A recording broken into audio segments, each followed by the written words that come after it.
Moltes gràcies. Doncs ara sí que ha arribat el moment més esperat de la nit. Hi ha hagut moltes sorpreses, però ara això ja no és una sorpresa perquè ja sabeu que esteu tots aquí per rebre aquest premi a la normalització lingüística de l'EDAC. Com ja sabeu, doncs es premia a una persona, una entitat, una carta i un article publicats al diari El Punt Avui. Pregaríem a la senyora Julieta Cortina, que és secretària del jurat de la Comissió Lingüística de l'EDAC, que ens pugui llegir el veredicte del jurat.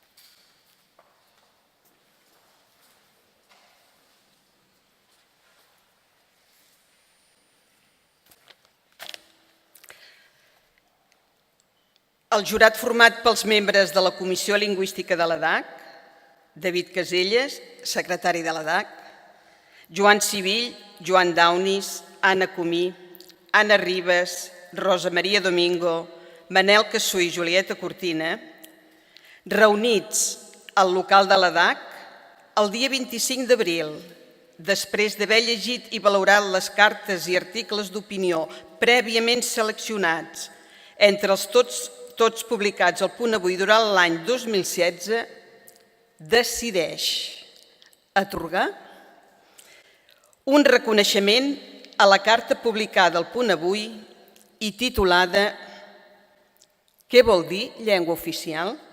d'Edgar de Andrés.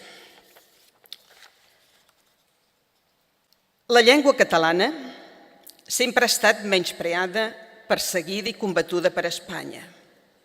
I per això ha passat de ser la llengua natural del país a ser avui la llengua minoritària. Ara s'obre el debat sobre si ha de ser l'única llengua oficial o si ha de compartir aquesta cooficialitat amb el castellà, llengua parlada per més de 500 milions de persones, inclosos els catalans. Però què vol dir llengua oficial?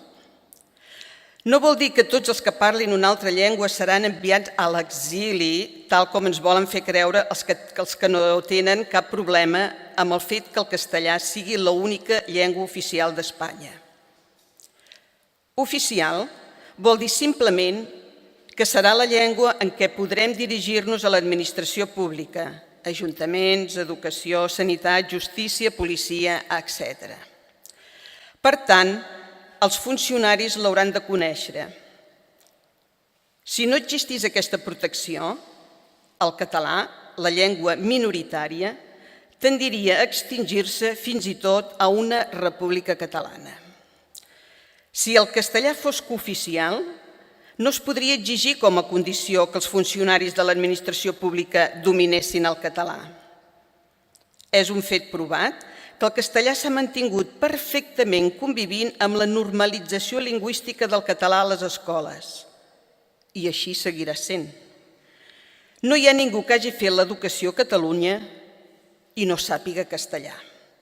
Per tant, n'hi hauria prou de preservar els drets dels castellanoparlants a poder dirigir-se en castellà a l'administració pública durant un termini que podria ser de 40 anys, quan el procés de normalització lingüística ja ha complert més de 70 anys i cap ciutadà català hauria de desconèixer la llengua. Així són els països normals. Edgar de Andrés.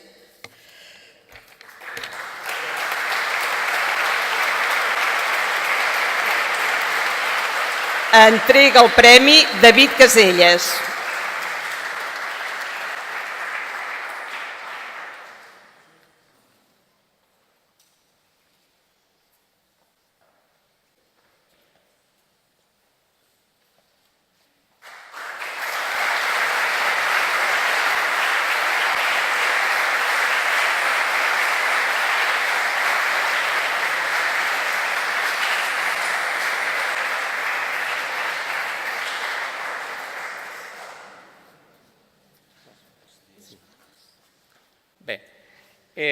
La carta va estar millor llegida que per mi. Soc argentí i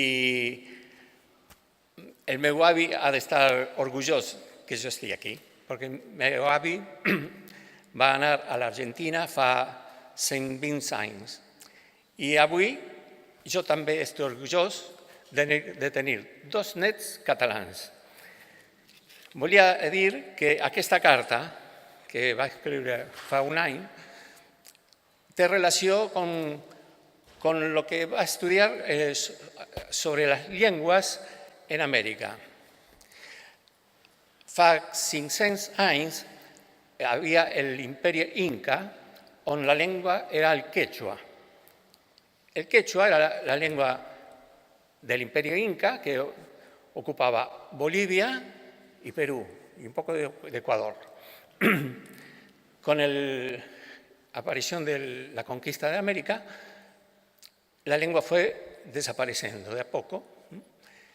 Y actualmente la Constitución peruana solamente té como oficial el castellano. Y solamente en 2 regions está como cooficial el quechua. Y el quechua ha perdido en estos 30 años la mitad de los hablantes, a pesar que es cooficial en 2 regions. O sigui que la lengua minoritaria va a desaparecer en cuestión de años. Per això va escriure aquesta carta sobre l'oficialitat de la llengua. És molt important que la llengua sigui la catalana. Y el castellà lo sabem tots. Tots hemos, especialmente ustedes, mejor que yo, tots parlen el castellà sense problemes. Y aquel que no lo apresa en la escuela tindrà un temps per poder dirigir-se a l'administració pública utilitzant el castellà. Hem de protegir el parlant castellà, però no a la llengua castellana, que ja està molt bé protegida en tot el món. Bueno.